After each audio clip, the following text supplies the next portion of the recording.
Alleluia, Alleluia, Alleluia, Alleluia.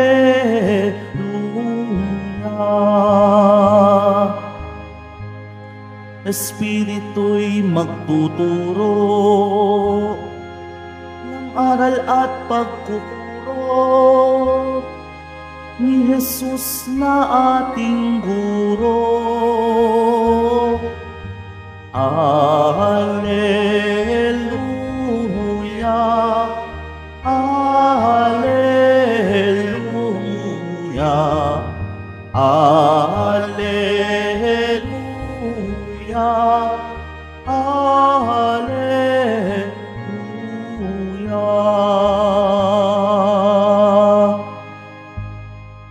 Sumainyo ang Panginoon. At sumaiyo rin. Ang mabuting balita ng Panginoon ayon kay San Juan. Papuri sa iyo, Panginoon. Noong panahong iyon, sinabi ni Jesus sa kaniyang mga alagad, ang tumatanggap sa mga utos ko at tumutupad nito, ang siyang umiibig sa akin. Ang umiibig sa akin ay ibigin ng aking Ama. Ang ibigin ko rin siya at ako'y ako'y lubusang magpapakilala sa kaniya. Tinanong siya ni Judas, hindi ang Iscariote, Panginoon, bakit po sa amin lamang kayo magpapakilala ng lubusan at hindi sa sanlibutan? Sumagot si Jesus, ang umiibig sa akin ay tutupad ng aking salita. Iibigin siya ng aking Ama at kami isa sa kanya at mananahan sa kanya. Ang hindi umiibig sa akin ay hindi tumutupad sa aking mga salita. Hindi akin ang salitang narinig ninyo, kundi si Amang nagsugo sa akin. Sinabi ko sa inyo ang mga bagay na ito, samantalang kasama pa ninyo ako. Ngunit ang patnubay, ang Espiritu Santo, na susuguin ng Ama sa pangalan ko, ang siyang magtuturo sa inyo ng lahat ng bagay at magpapaalala ng lahat ng sinabi ko sa inyo. Mga kapatid, ang mabuting balita ng Panginoon. Pinupuri ka namin, Panginoong Jesucristo. Magsiupo muna ang lahat. Magandang tanghali po sa inyong lahat. Pwede mo bang batiin ng inyong katabi ng magandang tanghali?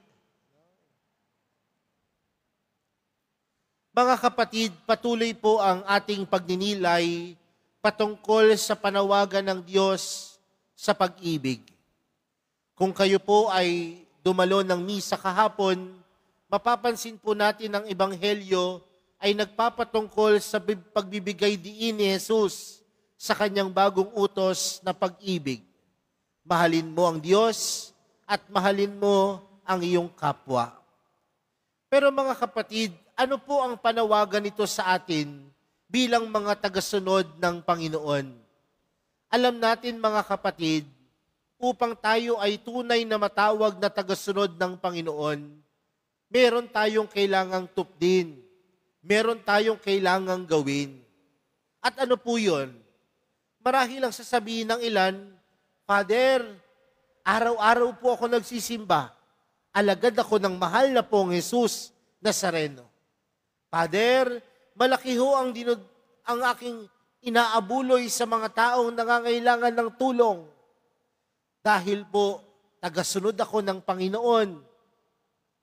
Pero mga kapatid, napakaganda muli ng pagpapaalala sa atin ni Jesus na ang tunay na alagad ng Panginoon, ang tunay na alagad ni Jesus ay ang taong marunong magmahal. At ang isang taong marunong magmahal, sinasabi ni Jesus, marunong sumunod sa kaniyang salita, marunong tumupad sa salita ng Diyos. Sa madaling salita, mga kapatid, kung ikaw ay isang taong tunay na mapagmahal, kung ikaw ay isang taong sumusunod kay Jesus, dapat marunong kang tumupad sa salita ng Diyos.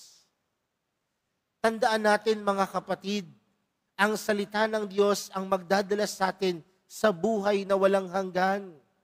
Ang salita ng Diyos ang gumagabay sa atin na sa bawat oras at minuto ng ating buhay, tayo ay gumagawa ng tama at mabuti. At kung tayo ay ginagabayan ng salita ng Diyos, ang salita din ng Diyos ang nagtuturo at gumagabay sa atin upang maging mapagmahal. Mga kapatid, kung gusto natin maging tunay na alagad ni Jesus, tupdin natin ang salita ng Diyos. Kung gusto natin maging tunay na alagad ng mahal na pong Jesus Nazareno, maging mapagmahal ka. Pero ang tunay na mapagmahal na tao ay ang mga taong handang sumunod sa turo ni Jesus. Sa atin pong unang pagbasa, napakinggan po natin ang kwento ni Pablo at ni Barnabas. At alam po natin na puno ng pagsubok yung kanilang pagpapahayag ng salita ng Diyos. Puno ng pagsubok at hirap yung kanilang pagpapahayag ng turo ni Kristo. Maraming pagkakataon na sila mismo ay nakaranas ng pag-uusig. Sila mismo nakaranas ng hirap. Kaya nga marahil ang kwento ni Pablo ay kwento marahil na pwede naman siyang sumuko, pwede naman siyang umayaw. Mahirap magpahayag ng salita ng Diyos. Pero ano po ang nagpatatag kay Pablo na harapin ang lahat ng pag-uusig? Yung kanyang pagmamahal kay Jesus. Dahil yung kanyang pagmamahal kay Jesus, ang kanyang nagsisilbing lakas upang tunay siyang tawaging alagad. Yung pagmamahal niya, yung kakayanan niya, ang nagsisilbing lakas niya upang siya ay matawag na alagad.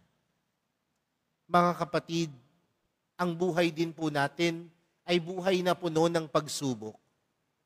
Pero bakit patuloy tayong nagiging deboto? Bakit patuloy tayong nananampalataya sa Panginoon? Bakit patuloy tayong nagtitiwala sa Panginoon? At marahil ang pinakadahilan niyan ay ang pagmamahal natin kay Jesus. Kaya po sa pagpapatuloy po ng ating banal na misa, para sa araw na ito, panawagan sa atin ang isang alagad ni Jesus marunong magmahal. At paano ipinapakita ang pagmamahal? Tinutupad ang salita ng Diyos. Dahil oras na tinutupad niya ang salita ng Diyos, yan din ang mga pagkakataon na siya ay patuloy na nagmamahal. Kaya sa pagkapatuloy po ng ating banal na misa, para sa araw na ito, yan po yung hilingin nating biyaya at grasya mula sa mahal na pong Jesus Nazareno, na tayong lahat maging tunay na alagad dahil tayo'y marunong magmahal kagaya ng pagmamahal ni Kristo. Amen.